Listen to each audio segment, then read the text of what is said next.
하나님께서 오늘 우리에게 내려주신 말씀은 로마서 7장 5절부터 8절까지의 말씀입니다. 로마서 7장 5절부터 8절까지의 말씀을 봉독해 올리겠습니다. 하나님의 말씀을 들으십시오. 우리가 육신에 있을 때에는 율법으로 말미암는 죄의 정욕이 우리 지체 중에 역사하여 우리로 사망을 위하여 열매를 맺게 하였더니 이제는 우리가 얽매였던 것에 대하여 죽었으므로 율법에서 벗어났으니 이러므로 우리가 영의 새로운 것으로 섬길 것이요 율법 조문의 묵은 것으로 아니할지니라. 그런즉 우리가 무슨 말을 하리요? 율법이 죄냐? 그럴 수 없느니라. 율법으로 말미암지 않고는 내가 죄를 알지 못하였으니 곧 율법이 탐내지 말라 하지 아니하였더라면 내가 탐심을 알지 못하였으리라. 그러나 죄가 기회를 타서 계명으로 말미암아 내 속에서 온갖 탐심을 이루었나니 이는 율법이 없으면 죄가 죽은 것임이라. 아멘. 이것은 하나님의 말씀입니다. 하나님께서 오늘도 말씀으로 저에게 은혜 베풀어 주시기를 원합니다.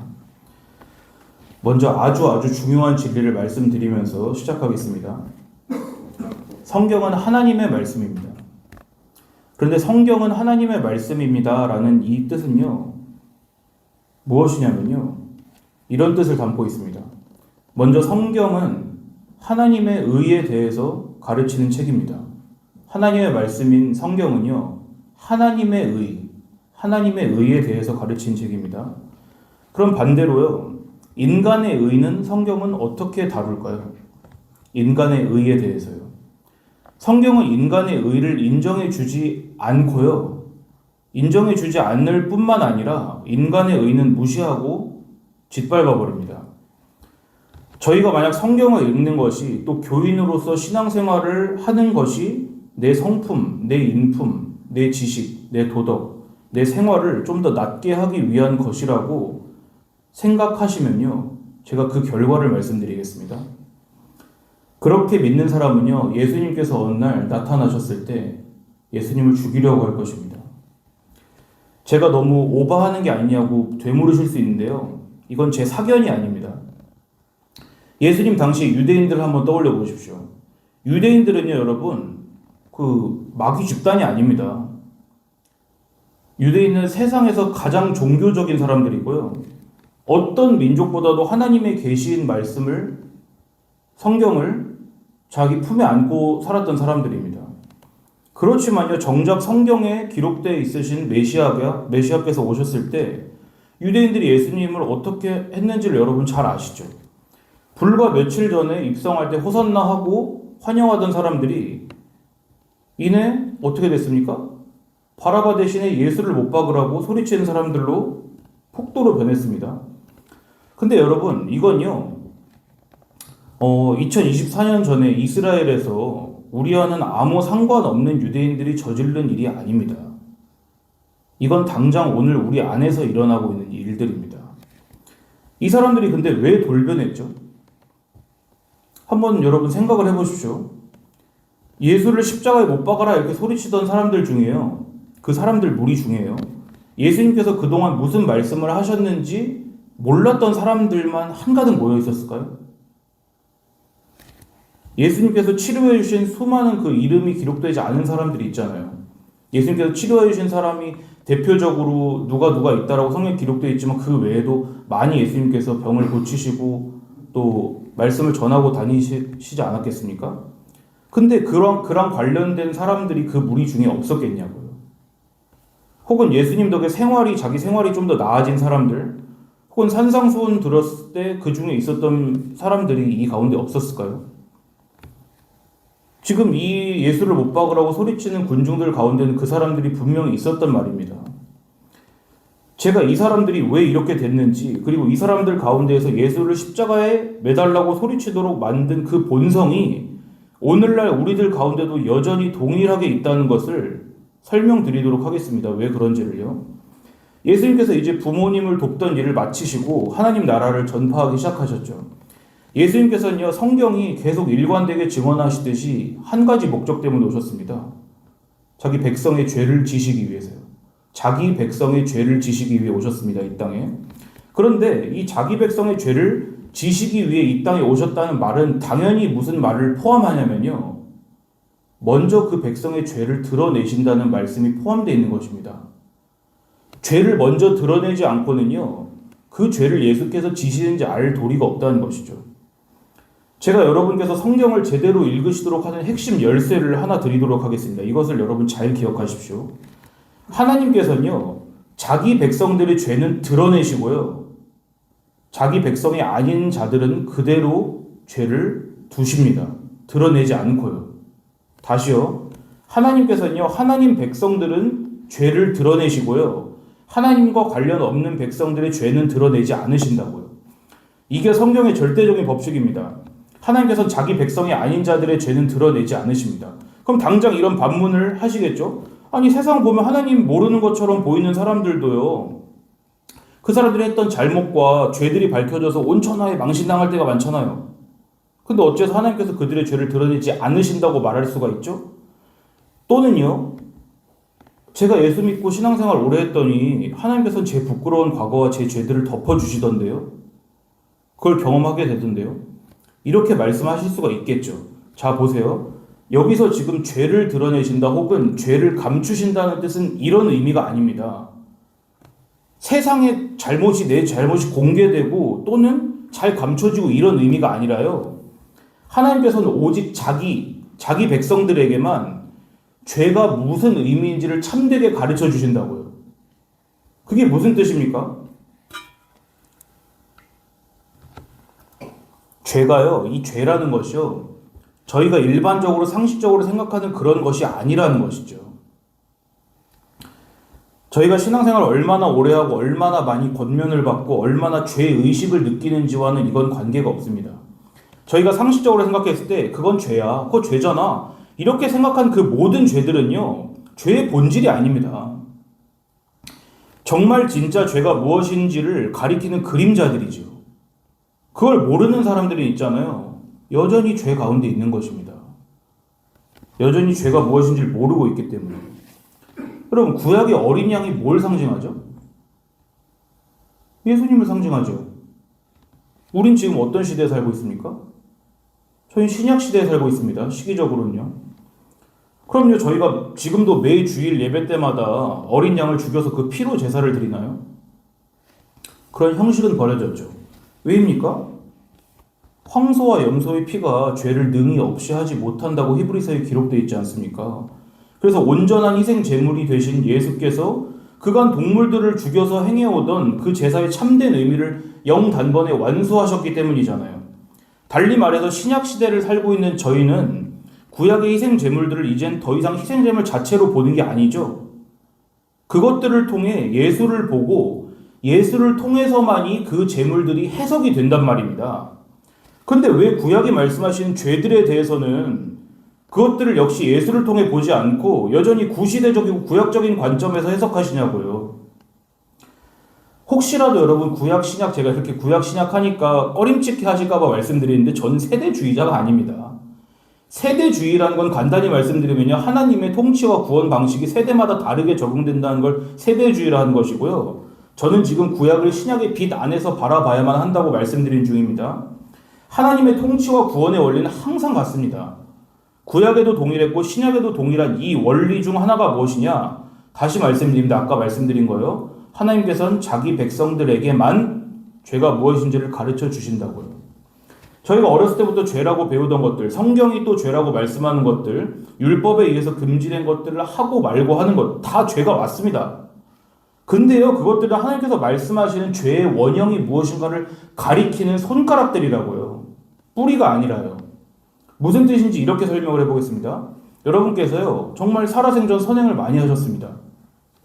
신앙생활 열심히 하시고요, 봉사도 많이 하시고요, 구제도 하시고요, 부모를 공경하시고요, 살인도 안 하시고요, 가늠도 하지 않으시고요. 여튼 성경이 하라는 것은 다 하고 성경이 하지 말라는 것은 다 안 하셨습니다. 그럼 천국 가나요? 성도가 그런 의미에서 선을 행해서 천국에 가는 게 아니라는 것은 이 교회에서 정상적으로 신앙생활을 하신 분들이라면 다 동의하실 거 아니에요. 그럼요, 이렇게 여쭤보겠습니다. 하나님의 백성들은 왜 천국에 가죠? 착한 행실이 성도를 천국으로 가게 하는 티켓이 아니라면 성도는 도대체 무엇 때문에 천국에 가게 되죠? 정확히 말씀드리겠습니다. 성도는요, 하나님께서 예수를 그에게 주셨기 때문에 예수로 옷 입고 천국에 가는 것입니다. 예수로 옷 입고 천국에 가는 것이라고요. 다르게 말씀드리면요, 예수의 피로 적셔진 옷이 아닌 다른 옷을 입은 사람은 천국에 들어올 수가 없는 것이잖아요. 그럼요, 여러분, 이제요, 반대로 생각해 보겠습니다. 사람들은 왜 지옥에 가죠? 선한 행실이 사람을 천국으로 가게 하는 게 아니라면요, 나쁜 행실이 사람을 지옥으로 가게 하는 것도 아니겠네요. 여러분, 제게 무슨 답을 기대하십니까? 자, 분명히 말씀드리겠습니다. 나쁜 행실 역시 사람을 지옥으로 보내는 것도 아닙니다. 나쁜 행실이 사람을 지옥으로 보내는 게 아니라고요. 하나님께서 예수를 그에게 주지 않으셨기 때문에 그가 지옥에 가는 것입니다. 자, 정리하겠습니다. 사람은요, 착한 행실로 인해서 천국 가는 것도 아니고요, 나쁜 행실로 인해 지옥에 가는 것도 아닙니다. 사람이 구원을 받고 못 받고는요, 그들의 행위에 달린 게 아니라 구원의 제1차적인 원인은 완전하게 하나님 손에 달려 있습니다. 하나님께서는 어떤 이에겐 예수를 주기로 하셨습니다. 그리고 어떤 이에게는 예수를 주지 않기로 작정하심으로써 사람이 구원받거나 구원받지 못하게 되는 것이라고요.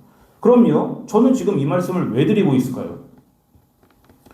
소위 천상적 칭의, 법정적 칭의라고 불리며 사실 이것은 우리와 별 상관없는 것으로 치부될 때가 간혹 있습니다.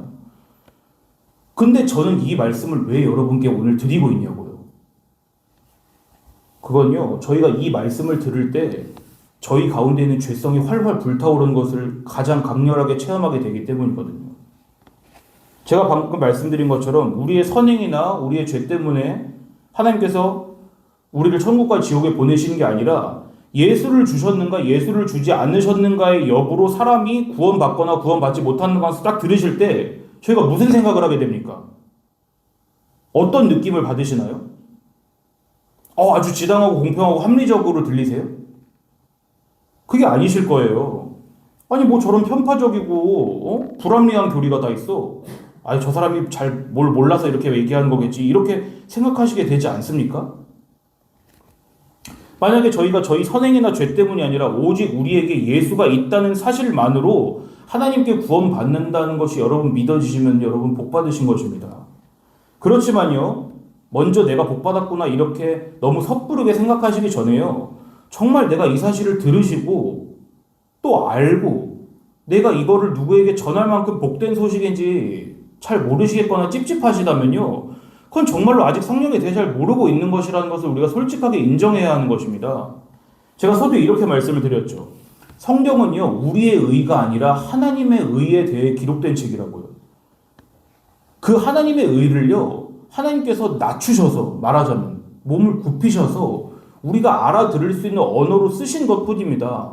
어려운 말로는 신인 동영론적인 표현이라고 하죠. 그런데요, 성경은 저희가 그간 의와 죄에 대해서 생각했던 것들을 완전히 뒤집으신다고요. 요한복음 16장 8절에 보시면요, 성령께서 오셔서 하는 가장 1차적인 사역이 기록되어 있습니다. 그가 와서 죄에 대해서, 의에 대해서, 심판에 대해서 세상을 책망하신다고요. 성령께서 우리 가운데 계시면요, 그 사람은 죄와 의에 대해서 예전과는 같은 개념을 갖고 살아갈 수가 없습니다. 저희가 평생 성경을 배우면서도 모든 것을 예수를 중심으로 해석하지 않고 우리가 그동안 알고 있던 좋은 게 좋은 거지, 율법이 말씀한 것을 지키는 건 선한 일이고 율법을 어기면 나쁜 거지, 이런 식으로만 생각하시면요, 단언컨대 그 사람은 성령을 하나님께서 주시지 않은 것입니다. 아직. 이제 여러분, 호산나 외치던 사람들이 왜 갑자기 뒤돌아서서 예수를 못 박으라고 소리쳤는지 조금 이해가 가시나요? 사람들은요, 빌라도의 법정 뜰 안에 갔을 때 예수를 배반한 것이 아닙니다.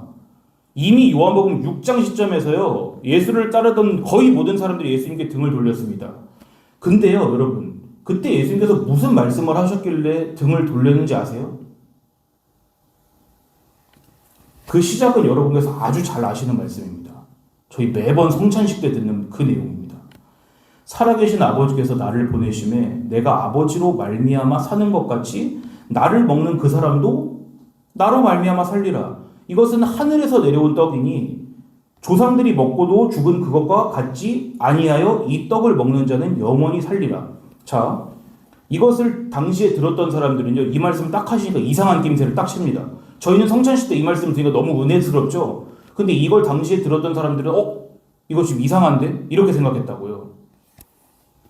우리 조상들이 먹던 하늘에서 내려온 떡? 뭐죠? 만나잖아요, 만나. 유대인들은 모세오경을 달달 외우는 사람들이기 때문에 예수님께서 이 말씀을 하시는 걸 듣자마자 지금 만나에 대해서 말씀하고 계시는구나. 이걸 바로 알았습니다. 근데 잘 들어보니까요. 만나를 높이고 있는 게 아니에요, 지금 예수님께서. 누구를 높이고 있냐면 예수님께서 자기 자신을 높이고 계십니다. 만나에 빗대어서. 야, 너희 조상들이 출애굽할 때 먹었던 그 외에 하늘에서 내려온 신령한 양식 있지? 근데 그거 먹었던 사람들 지금 다 어딨니? 아, 맞다. 다 죽었지? 근데 있잖아. 나는 그 만나랑은 달라. 그 만나는 내 그림자야. 내가 그 하늘에서 내려온 그 떡의 본체야. 출애굽할 때 만나 먹었던 그 사람들 지금 다 죽었지? 근데 나를 먹는 그 사람은 영원히 살게 된다. 그래서 이 말씀 때문에 사람들이 할렐루야 그랬을까요? 난리가 났습니다. 예수님께서 이 말씀을 그냥 시장바닥에서 아무나 붙잡고 하신 말씀이 아니고요. 가버나움 회당에서 자기를 따라다니던 추종자들, 제자들을 향해 하신 말씀이라고요.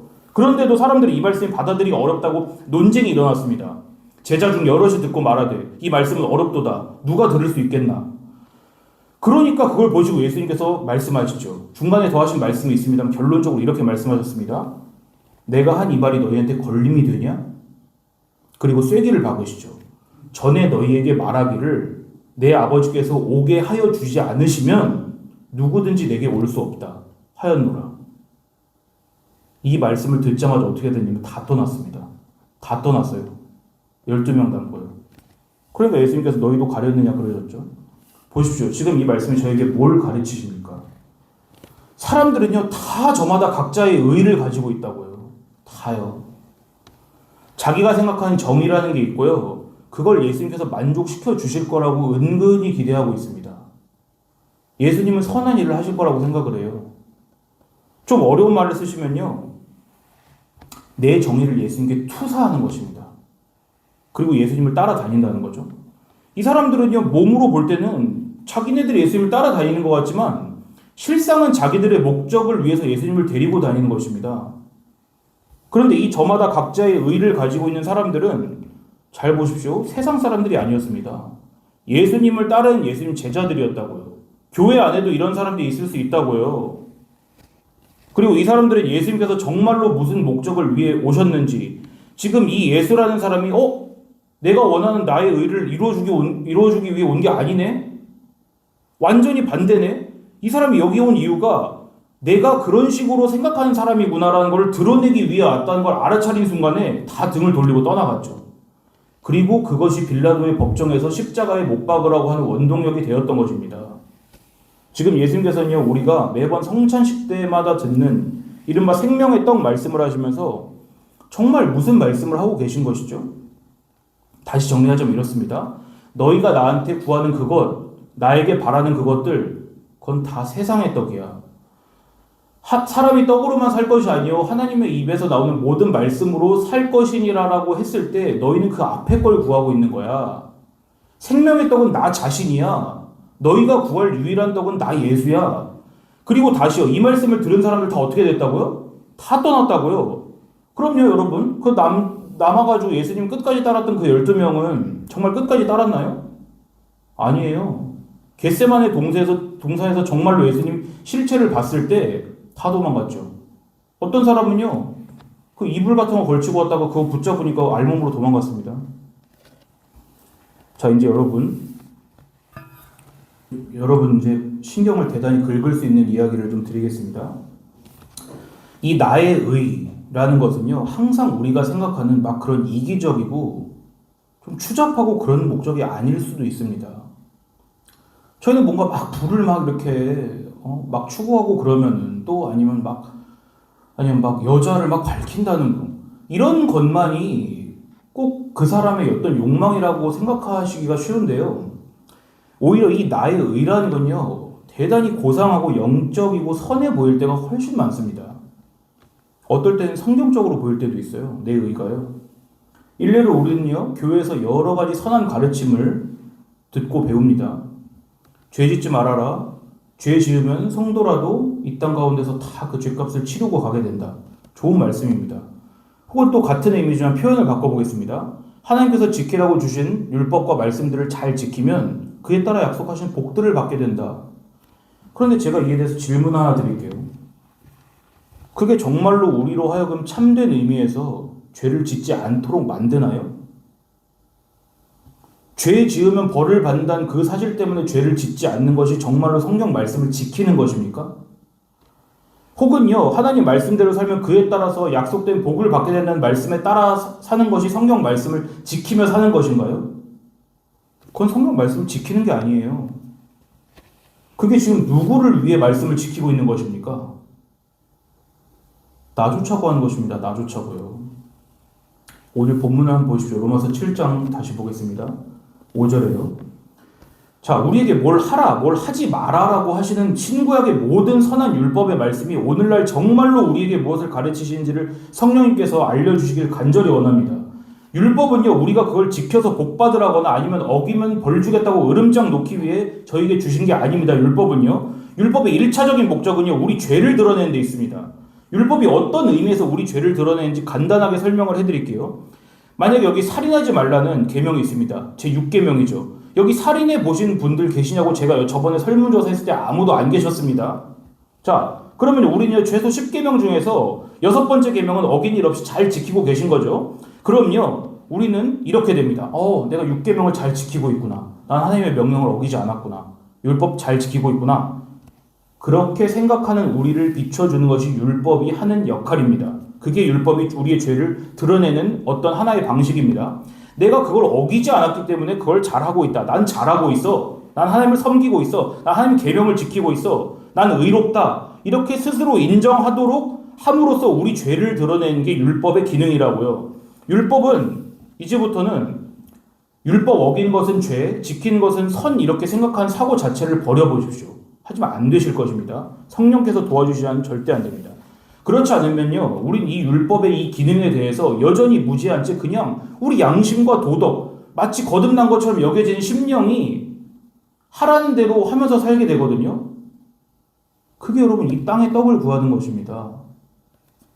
바울이 로마서에서 이걸 정확히 밝히고 있습니다. 7장 5절에 놀라운 표현이 쓰여 있어요. 율법으로 말미암는 죄의 정욕. 율법으로 말미암는 죄의 정욕. 지금 율법이 자기 안에서 뭘 하고 있습니까? 죄의 정욕을 일으키고 있다고요, 율법이요. 쉽게 말해서 사람은 뭘 하지 마라? 그러면 그때부터 그것만 보인다고요. 그럼 그게 본성입니다, 사람의. 율법은 사람을 죄 짓지 않도록 도와주는 게 아니라 사람이 죄를 지을 수밖에 없구나. 내가 그런 존재로구나라는 것을 알려주기 위해 하나님께서 저에게 친히 주셨다고요. 바로 그 목적을 가지고요. 선악과를 먹은 우리 조상은요, 여러분 기억하십시오. 사람의 대표로서 가장 강하고 가장 정직하고 굳세고 가장 순결한 사람이었어요, 아담은요. 막 심사가 뒤틀려 있지 않았다고요. 그런데 아담조차도 선악과라는 그 율법의 말씀을 지키는 게 실패했다면은 왜 그보다 훨씬 보잘것없는 오늘날의 우리가 여전히 나 자신은 하나님의 율법을 그보다 더 잘 지킬 수 있다고 생각하시는 것이죠? 정리하겠습니다. 내가 지금 율법을 잘 지키고 있다고 생각하는 것이요, 율법의 원래 기능을 가장 망각한 채 역설적으로 율법을 가장 심각하게 범하고 있는 것입니다. 율법은요, 우리가 지킬 만해서 생명 얻으라고 주신 게 아니에요. 예수님께서 율법의 마침이 되신 이 시대에 사시면서 율법을 그렇게 이해하는 것은요, 대관령 양떼 목장에 가서 양 보면서 예수님 그런 거랑 똑같은 거예요. 율법은 아주 쉽게 말하겠습니다. 우리를 범죄자로 만들기 위해 주신 거예요. 율법은 우리를 범죄자로 드러나게 하기 위해 주신 것이라고요. 우리가 그런 본성을 가지고 있는 피조물이라는 것을 드러내시기 위해서요. 그것을 아는 것이 우리의 죄성과 마주하는 것이고, 서두에 말씀드린 것처럼 하나님께서 오직 자기의 백성들에게만 허락하시는 바로 그 죄를 드러내시는 말씀의 참 의미입니다. 자, 보세요. 바울 프로필을 다시 간략하게 말씀드릴게요. 보통 유대인들은 아이가 4살 되면요, 토라를 가르칩니다. 모세 오경을 가르치죠. 매일 3시간씩요. 4살부터요. 암송을 해요, 암송을. 그래서 13살 때 성인식을 치를 때 모세 오경 중에 한 권을 택해서 전체 암송을 해야지 성인식을 시켜줍니다. 그리고 그 중에 특출난 학생이 있으면요, 예컨대 중학교를 보냅니다. 그리고 그 중학교에서도 아주 특출난 사람이 있으면 또 고등학교를 보냅니다. 자, 여러분, 간혹 베드로가 어부여서 무식한 어부 이러죠? 아닙니다. 베드로도 유대인이었다는 것을 기억하시면 좋을 것 같습니다. 근데 바울은 어땠느냐? 바울은 그 특출난 사람들 중에 특출난 사람이었다고요. 당시에 이스라엘에 몇몇의 이름난 학자의 학파가 몇 개 있었어요. 근데 바울은 여러분이 잘 아시듯이 가말리엘이라는 스승, 랍비, 대랍비의 문화생이었습니다.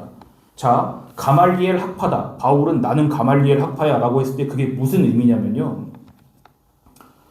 보십시오, 여러분. 미국에 사는 사람들한테 제가 나 서울대 나왔어 그러면은 잘 의미를 모르겠죠. 근데 한국에서 서울대 나왔다 그러면 무슨 의미인지 다 알잖아요. 유대인들에게 가말리엘 문화생이라는 것은 무슨 의미냐면요. 구약 전체를 암송한다는 뜻입니다. 구약 창세기부터 말라기까지를 다 암송하는 걸 가말리엘 문화생이라고 하는 거예요. 바울은 율법에 통달한 사람이었다고요. 신약 27권 중에 13편을 바울이 썼는데 그러니까 그걸 쓸 때 자기 머릿속에 있는 구약을 위키피디아에서 하이퍼링크 찾아오듯이 다 인용을 한 것이라고요. 보지 않고요, 성경을. 그리고 자기 스스로도 자기를 어떻게 평가했냐면은 난 율법의 의로는 흠이 없는 사람이야 이렇게 했습니다. 이건요 바울이 자만해서 뽐내자고 한 소리가 아니라 그게 자기를 그렇게 설명할 수밖에 없어요. 자기는 율법에 통달한 사람이고 흠이 없는 자기 때문에. 근데요 그런 바울이 지금 성령 안에서 놀라운 것을 발견합니다. 로마서 7장 7절을 여러분 보시면요. 저희가 한글 성경에서는 의미를 딱 발견하기가 좀 어려울 수 있는 부분인데 7절 한 둘째 줄부터 보시면은 율법으로 말미암지 않고는 내가 죄를 알지 못하였으니 곧 율법이 탐내지 말라 하지 아니하였더라면 내가 탐심을 알지 못하였으리라. 한글에는 그냥 율법 이렇게 되어 있지만 원래는 그 율법이라는 뜻이다. 그 율법. 그럼 여기서 그 율법은 특별히 몇 번째 계명을 가리킬까요? 여기서는 바울이 10계명 중에 어떤 하나를 말하는 것이거든요. 바로 10계명 중에 제 10계명을 말하는 것입니다. 탐내지 말라는 계명. 바울은 이 계명이 말씀하시는 율법의 진짜 메시지를 성령께서 가르쳐 주시기 전에는요. 진짜 자기가 율법 다 지키고 있는 줄 알고 있었어요. 스스로요. 율법을 다 지켰으니까 율법을 지킴으로써 오는 그 모든 복들이 내 것이라고 믿었고요. 율법을 하나도 어긴 적이 없었기 때문에 율법을 어겼을 때 받는 벌들은 자기랑 상관이 없는 사람이었다고요. 근데 이제 보세요. 바울이 그간 잘 뜻을 자기도 모른다는 것도 몰랐던 계명을 발견한 것입니다.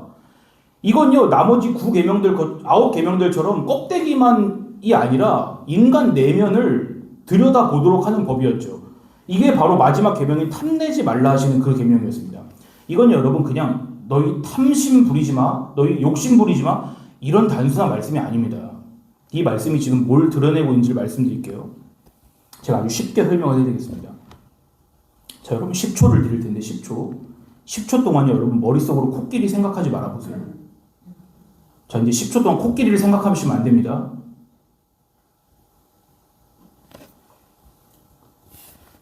자, 되시나요? 코끼리 생각 안 하신 분 계시나요? 바울이 그 계명을 만난 것입니다. 그 계명. 이상하다. 내가 율법의 교사로서 지금까지 사람들에게 탐내지 말라고 가르쳤는데, 분노하지 말라고 가르쳤는데, 선하게 살라고 가르쳤는데, 음욕을 품지 말라고 가르쳤는데, 율법을 잘 지키라고 가르쳤는데, 그게 안 되는 거구나 이제 보니까. 내가 그것들 사실 죄다 어기고 있었구나. 바울은 지금 자기가 생각하던 그 의로움이 예수님께서 새롭게 부여하신 그 의에 의해서 붕괴가 되고 있다고요. 지금 그걸 경험한 것입니다. 예전에 내가 율법 잘 지킬 수 있다 생각했는데 내가 앞으로 화를 좀 더 절제하고 성숙한 그리스도인이 되고자 그렇게 마음먹었는데 내가 이제 기독교인으로서 정직하자고 결단했는데 그게 아니라고요. 그건 기독교가 아닙니다. 왜인 줄 아세요? 기독교는요 예수교입니다. 예수님은 우리가 율법을 잘 지키도록 도와주시는 분이 아니에요. 우리가 율법을 매일매일 거스르고 있다는 것을 저희에게 드러내시려고 오신 분입니다. 예수님께서 앞으로 분노를 절제해라. 어떤 상황에서도 기독교인으로서 화평을 유지해라. 이렇게 결단하는 사람 앞에 그 어느 때보다도 짜증나는 상황을 가져오실 것입니다. 여러분께서 성도시라면요. 그리고요 결국 우리가 우리 기질 하나도 조절하지 못하는 사람이라는 것을 드러내신다고요. 이건 아주 형이 하학적인 예입니다. 이건요. 저급한 예예요. 방금 제가 예를 든 건요. 그리고요. 결국에 우리에게 이렇게 물어보실 것이에요. 이것이 너에게 걸림이 되느냐? 그리고 정말 내가 하나님의 이러한 율법들을 도저히 지킬 수 없다고, 나 스스로는 율법의 의를 만족시킬 수 없다는 것을 발견하고 정말 참된 의는 어디서 옵니까? 나의 의는 어디 있습니까? 이렇게 절규하는 사람에게 예수님께서 오시는 것이라고요. 우리는 그걸 우리 입장에서 자기 부인이라고 합니다. 사람들은 저마다가 자기 의를 가지고 있습니다. 도통 예수님께서 이루신 의를 바라보질 않아요. 뭔가 해서, 뭔가 지켜서, 뭔가 더 고매한 인격을 개발하고 뭘 많이 알아서 그걸 가지고 하나님께 영광을 돌린다고 생각을 합니다. 그게 하나님 제일 싫어하시는 일인데요. 하나님은 영광을 나누지 않으십니다. 하나님 영광을 홀로만 받기 원하세요. 그건 우리 그냥 좋으라고, 듣기 좋으라고 쓴 시적인 표현이 아니라 진짜예요. 하나님 영광을 나누지 않으십니다. 그러면 어떻게 해야 될까요? 우리는 그 영광이 없다는 것을 경험해야 됩니다. 우리 가운데. 그게 성령께서 바울에게 가르치신 거고 또 오늘날 우리에게도 가르치시는 것입니다. 성령님은 죄에 대해서, 의에 대해서 이 세상을 책망하실 것이라고 했습니다. 여러분 가운데 성령이 계시다면 반드시 이걸 경험하셔야만 합니다.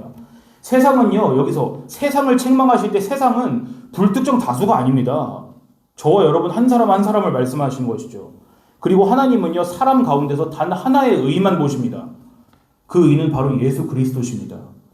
이 사람이 예수를 믿기 전보다 도덕적으로, 기질적으로 더 나은 사람이 됐느냐? 그런 건요, 여러분, 하나도 하나님께 중요하지 않습니다. 하나도 안 중요하다고요, 하나님께 그런 건요. 성령의 열매를 9가지로 표현하지만 사실은 그게 하나의 단수를 우리가 알아듣기 쉽게 9가지의 어떤 덕목들로 나타낸 것처럼 온갖 죄들도 죄의 열매일 뿐이지 죄의 근본이 아니라고요. 죄는 예수가 없는 것입니다. 하나님은 그 사람에게 예수를 줘봤자 그 사람이 예수 믿기 전이랑 별반 다를 거 없다는 걸 다 알고 계세요.